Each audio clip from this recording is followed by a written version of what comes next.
سوال یہ ہے کہ نفل اور سنت نمازیں بلا عذر بیٹھ کر پڑھنا کیسا ہے؟ تو جواباً عرض یہ ہے کہ اس سلسلے میں ذرا سی تفصیل ہے، وہ یہ کہ عام نفل نمازیں تو بلا عذر بھی اگر کوئی بیٹھ کر کے پڑھتا ہے تو اس کی گنجائش ہے، جائز ہے، کوئی گناہ نہیں ہے۔ لیکن حدیث سے معلوم ہوتا ہے کہ نفل نماز بغیر کسی عذر کے اگر بیٹھ کر پڑھی جائے گی تو کھڑے ہو کر پڑھنے کے مقابل میں آدھا اجر و ثواب ملے گا۔ اب رہ گیا مسئلہ سنتوں کا، تو سنتوں کی دو قسمیں ہیں، ایک سنن مؤکدہ اور ایک سنن غیر مؤکدہ۔ سنن مؤکدہ کا معنی یہ ہے جن کی تاکید زیادہ آئی ہوئی ہے، جیسے مثال کے طور پر ظہر سے پہلے کی 4 رکعت سنتیں، ظہر کے بعد کی 2 رکعت سنتیں، مغرب کے بعد کی 2 رکعت سنتیں، عشاء کے بعد کی 2 رکعت سنتیں، تو یہ سنن مؤکدہ ہیں۔ تو اس سلسلے میں جاننا چاہیے کہ سلف صالحین کا معمول یہ رہا ہے کہ وہ سنن مؤکدہ کو کھڑے ہو کر کے ہی پڑھا کرتے تھے، تو اس لیے جہاں تک ہو سکے ممکنہ حد تک کوشش کرنی چاہیے کہ سنن مؤکدہ کو بلا عذر بیٹھ کر کے نہ پڑھا جائے۔ اب رہ گیا مسئلہ سنن غیر مؤکدہ کا، جیسے مثال کے طور پر عصر سے پہلے کی 4 رکعت سنتیں، عشاء سے پہلے کی 4 رکعت سنتیں۔ تو سنن غیر مؤکدہ کا مسئلہ یہ ہے کہ یہ نفل ہی کے حکم میں ہیں،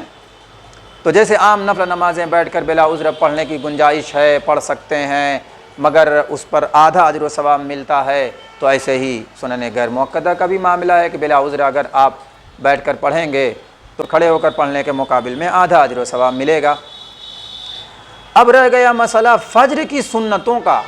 تو جاننا چاہیے کہ فجر کی سنتوں کی تاکید احادیث میں بہت زیادہ آئی ہوئی ہے۔ اسی کے پیش نظر علماء نے صراحت کے ساتھ لکھا ہے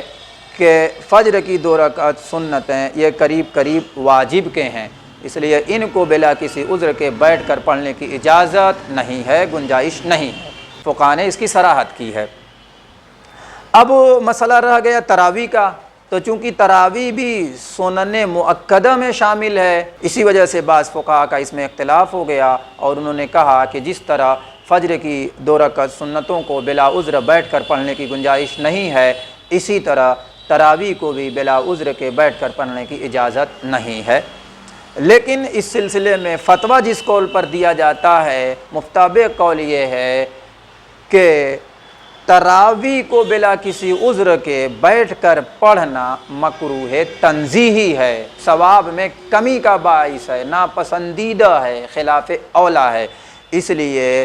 تراویح کو بھی کوشش کرنی چاہیے اور ہمت سے کام لینا چاہیے، کھڑے ہو کر کے ہی پڑھنا چاہیے۔ اور آئیے میں آپ کو بتاؤں کہ نفل نمازیں اور سنت نمازیں جہاں تک معاملہ ہے، تو چونکہ ترمذی وغیرہ کی حدیث میں اس بات کی صراحت ہے کہ کل قیامت کے دن جب فرائض میں کمی ہوگی تو اللہ رب العزت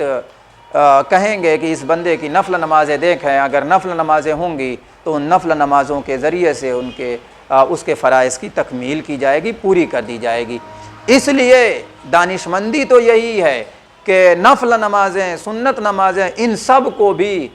جو ہے اگر کوئی عذر نہ ہو تو کھڑے ہو کر کے ہی پڑھا جائے، تاکہ مکمل اجر و ثواب ملے اور زیادہ سے زیادہ نامہ اعمال میں ثواب کا ذخیرہ ہو سکے۔ باقی اگر کوئی مجبوری ہے تو اس کی بات الگ ہے، یا کبھی سستی طاری ہے اور اس وجہ سے اتفاقاً پڑھ لیا تو کوئی مسئلہ نہیں ہے۔ امید کی یہ تفصیل آپ حضرات کے لیے مفید اور کارگر ثابت ہوئی ہوگی۔